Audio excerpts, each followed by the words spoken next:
ओम श्री परमात्मने नमः।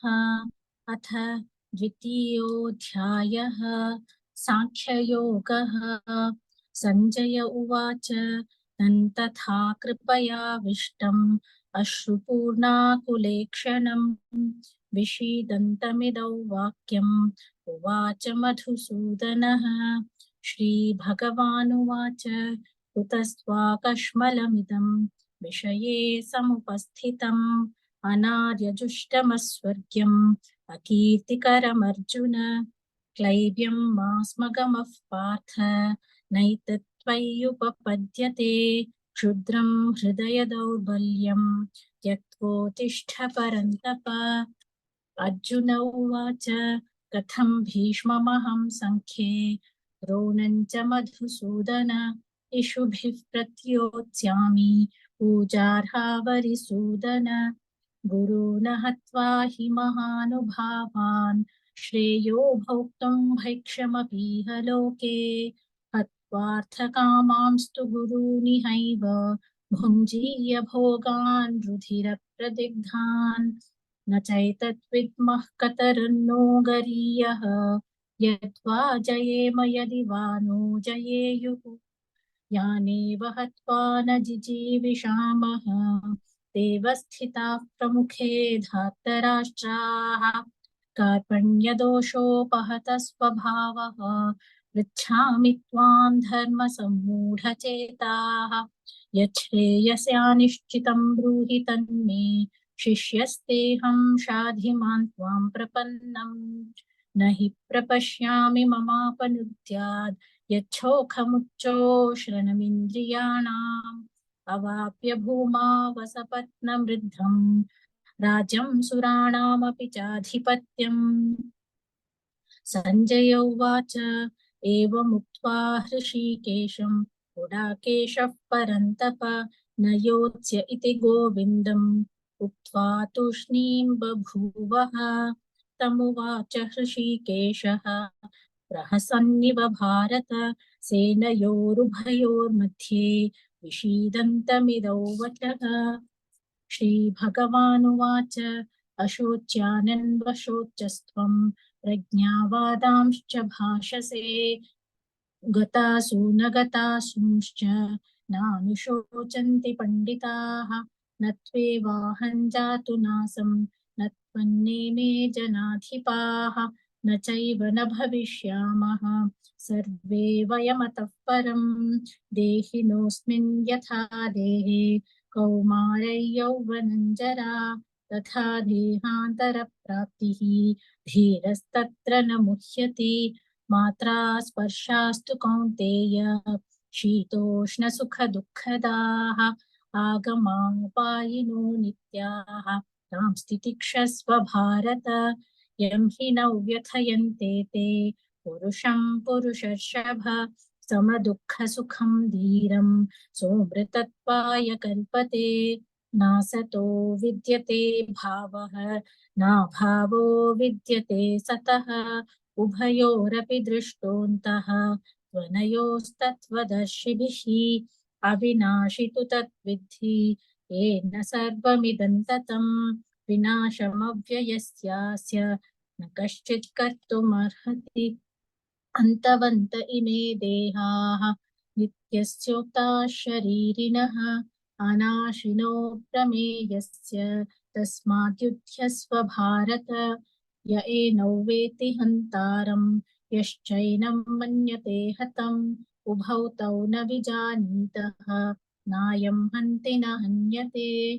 न जायते म्रियते वा कदाचित् नायं भूत्वा भविता वा न भूयः। अजो नित्यः शाश्वतोऽयं पुराणः न हन्यते हन्यमाने शरीरे। वेदा विनाशिनं नित्यं य एनमजमव्ययम् कथं स पुरुषः पार्थ कं घातयति हन्तिकम्। वासांसि जीर्णानि यथा विहाय नवानि गृह्णानि नरोपराणि तथा शरीराणि विहाय जीर्णान्यन्यानि संयाति नया नवानि देहि। नैनं छिन्दन्ति शस्त्राणि नैनं दहति पावकः न चैनं क्लेदयन्त्यापः न शोषयति मारुतः अच्छेद्योऽयमदाह्योऽयम् अक्लेद्यो शोष्य एव च नित्यः सर्वगतस्थाणुः अचलोऽयं सनातनः अव्यक्तोऽयमचिन्त्योऽयम् अविकार्योऽयमुच्यते अस्मादेवौ विदित्वैनं नानुशोचितुमर्हसि अथ चैनं नित्यजातं नित्यौ वा मन्यसे मृतं तथापि त्वं महाबाहो नैव शोचितुमर्हसि जातस्य हि ध्रुवो मृत्युः ध्रुवं जन्म मृतस्य च तस्मादपरिहार्येथे न त्वं शोचितुमर्हसि अव्यक्तादीनि भूतानि व्यक्तमध्यानि भारत अव्यक्तानि धनान्येव तत्र का परिदेवना आश्चर्यवत् पश्यति कश्चिदेनम् आश्चर्यवत् वदति तथैव चान्यः आश्चर्यवच्चैनमन्यः शृणोति श्रुत्वाप्येनौ वेद न चैव कश्चित् देहि नित्यमवध्योऽयं देहे सर्वस्य भारत तस्मात् सर्वाणि भूतानि न त्वं शोचितुमर्हसि स्वधर्ममपि चावेक्ष्यं न विकम्पितुमर्हसि धर्म्याधियुद्धात् श्रेयोऽन्यत् क्षत्रियस्य न विद्यते यदृच्छया चोपपन्नं स्वर्गद्वारमपावृतं सुखिनः क्षत्रियाः पार्थ लभन्ते युद्धमीदृशम् अथ चेत्त्वमिमं धर्म्यं सङ्ग्रामं न करिष्यसि ततः स्वधर्मं कीर्तिं च हित्वा पापमवाप्स्यसि अकीर्तिं चापि भूतानि कथयिष्यन्ति ते व्ययां सम्भावितस्य चाकीर्तिः मरणादतिरिच्यते भयाद्रणादुपरतं मंस्यन्ते त्वां महारथाः येषां च त्वं बहुमतः भूत्वा यास्यसि लाघवम् अवाच्य वादांश्च बहून् वदिष्यन्ति तवाहिताः निन्दन्तस्तव सामर्थ्यं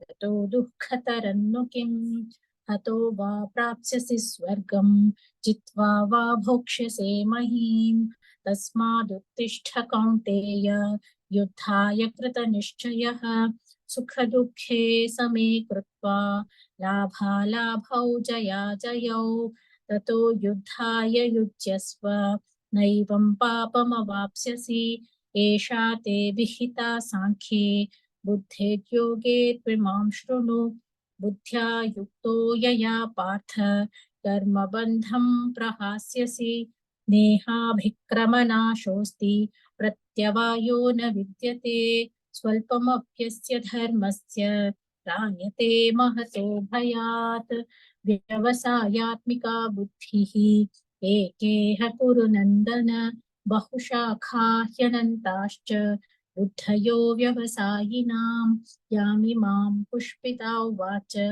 प्रवदन्त्यविपश्चितः वेदवादरताः पार्थ नान्यदस्तीति वादिनः कामात्मनः स्वर्गपराः जन्म कर्म फलप्रदां क्रियाविशेषबहुलां भोगैश्वर्यगतिं प्रति भोगैश्वर्यप्रसक्तानां तयापहृतचेतसां व्यवसायात्मिका बुद्धिः समाधौ न विधीयते त्रैगुण्यविषया वेदाः निस्त्रैगुण्यो भवार्जुन निर्द्वन्द्वो नित्यसत्त्वस्थः निर्योगक्षेम आत्मवान् यावानर्थ उदपाने सर्वतः सम्प्लुतोदके तावान् सर्वेषु वेदेषु ब्राह्मणस्य विजानतः कर्मण्येवाधिकारस्ते मा फलेषु कदाचन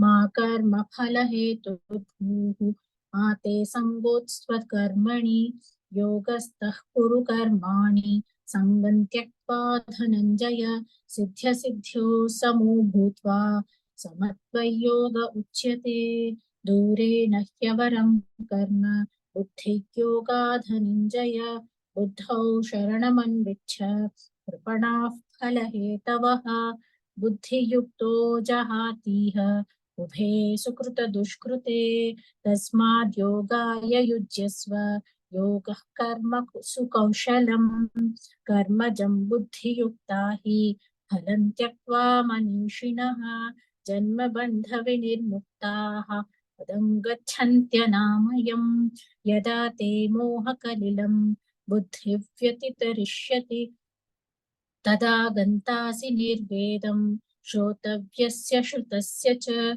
श्रुतिविप्रतिपन्ना ते यथा स्थास्यसि निश्चला समाधावचला बुद्धिः तदा योगमवाप्स्यसि अर्जुन उवाच स्थितप्रज्ञस्य का भाषा समाधिस्तस्य केशव स्थितधीः किं प्रभाषेत किमासीतौ व्रजेत किम् श्रीभगवानुवाच प्रजहाति यदा कामान् सर्वान् पार्थमनोगतान् आत्मन्येवात्मना तुष्टः स्थितप्रज्ञस्तदोच्यते दुःखेष्वनुद्विग्नमनाः सुखेषु विगतस्पृहः वीतरागभयक्रोधः स्थितधीर्मुनिरुच्यते यः सर्वत्रानभिस्नेहः तत्तत्प्राप्य शुभाशुभं नाभिनन्दति न द्वेष्टि तस्य प्रज्ञा प्रतिष्ठिता यदा संहरते चायं कूर्मोऽङ्गानीव सर्वशः इन्द्रियाणीन्द्रियार्थेभ्यः तस्य प्रज्ञा प्रतिष्ठिता विषया विनिवर्तन्ते निराहारस्य देहिनः रसवर्जं रसोऽप्यस्य परं दृष्ट्वा निवर्तते यततो यततो ह्यपि कौन्तेय पुरुषस्य विपश्चितः इन्द्रियाणि प्रमाथीनि हरन्ति प्रसभं मनः तानि सर्वाणि संयम्य युक्त आसीत मत्परः वशे हि यस्येन्द्रियाणि तस्य प्रज्ञा प्रतिष्ठिता ध्यायतो विषयान् पुंसः सङ्गस्तेषूपजायते सङ्गात् सञ्जायते कामः कामात् क्रोधोऽभिजायते क्रोधात् भवति सम्मोहः सम्मोहात् स्मृतिविभ्रमः स्मृतिभ्रंशात् बुद्धिनाशः बुद्धिनाशात् प्रणश्यति रागद्वेषवियुक्तैस्तु विषयानिन्द्रियैश्चरन् आत्मवश्यैर्विधेयात्मा प्रसादमधिगच्छति प्रसादे सर्वदुःखानां हानिरस्योपजायते प्रसन्नचेतसो ह्याशु बुद्धिः पर्यवतिष्ठते नास्ति बुद्धिरयुक्तस्य न चायुक्तस्य भावना न चाभावयतः शान्तिः अशान्तस्य कुतः सुखम् इन्द्रियाणां हि चरतां यन्मनोनुविधीयते तदस्य हरति प्रज्ञां वायुर्नावमिवाम्भसि तस्माद्यस्य महाबाहो निगृहीतानि सर्वशः इन्द्रियाणीन्द्रियार्थेभ्यः तस्य प्रज्ञा प्रतिष्ठिता या निशा सर्वभूतानां तस्यां जागर्ति संयमी यस्यां जागृति भूतानि सा निशा पश्यतो मुनेः आपूर्यमाणमचलप्रतिष्ठं समुद्रमाप प्रविशन्ति तद्वत् कामायं प्रविशन्ति सर्वे स शान्तिमाप्नोति न कामकामी विहाय कामान् यः सर्वान् पुमांश्चरति निःस्पृहः निर्ममो निरहङ्कारः स शान्तिमधिगच्छति एषा ब्राह्मी स्थितिः पार्थ नैनां प्राप्य विमुह्यति स्थित्वा स्यामन्तकालेऽपि ब्रह्मनिर्वाणमृच्छति ॐ तत्सदिति श्रीमद्भगवद्गीतासु उपनिषत्सु ब्रह्मविद्याया योगशास्त्रे श्रीकृष्णार्जुनसंवादे साङ्ख्ययोगो नाम द्वितीयोऽध्यायः सर्वधर्मान् परित्यज्य मामेकं शरणौ व्रज अहं त्वा सर्वपापेभ्यः मोक्षयिष्यामि मा शुचः।